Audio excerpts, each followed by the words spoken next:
एक समय की बात है। महात्मा बुद्ध अपनी तपस्या में लीन थे। उन्हें तपस्या में बैठे हुए कई दिन बीत चुके थे। तभी एक शिकारी उस रास्ते जा रहा था। उस शिकारी ने महात्मा बुद्ध को पहचान लिया।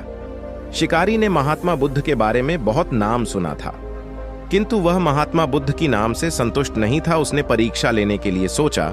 शिकारी पहले तो महात्मा बुद्ध को एक छोटा सा पत्थर फेंक कर मारता है, किंतु महात्मा बुद्ध कोई प्रतिक्रिया नहीं करते हैं, क्योंकि उनका मानना था शरीर को तकलीफ होती है, आत्मा को नहीं।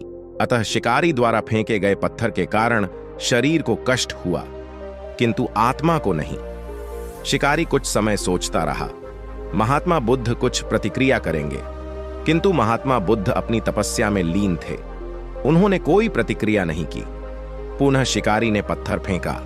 वह पत्थर महात्मा बुद्ध के आंखों के ऊपर लगा और उस जगह से खून बहने लगा।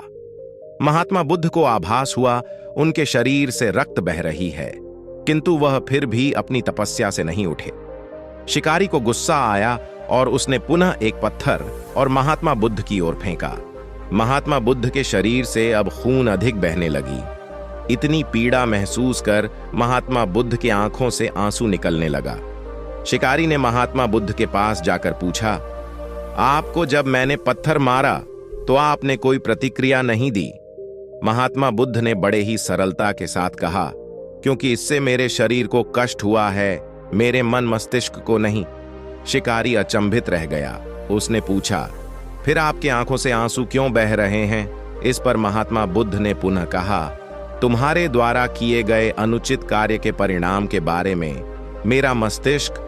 दोस्तों, वीडियो पूरा होने से पहले वीडियो को लाइक, शेयर और फिर आपके आंखों से आंसू क्यों बह रहे हैं? इस पर महात्मा बुद्ध ने पुनः कहा, तुम्हारे द्वारा किए गए अनुचित कार्य के परिणाम के बारे में मेरा मस्तिष्क, मेरी आत्मा विचार कर रो रही है। तुमने इतना बड़ा पाप किया है, तुम्हें कैसी सजा मिलेगी? बुद्ध की बातों को सुनकर शिकारी महात्मा बुद्ध के चरणों में नतमस्तक हुआ और उनसे क्षमा याचना की। महात्मा बुद्ध क्षमाशील व्यक्ति थे। उन्होंने तुरंत शिकारी को क्षमा कर दिया और अपना आशीर्वाद दिया। वह शिकारी महात्मा बुद्ध का आशीर्वाद पाकर एक महान व्यक्ति और साधक के रूप में जीवन व्यतीत करने लगा।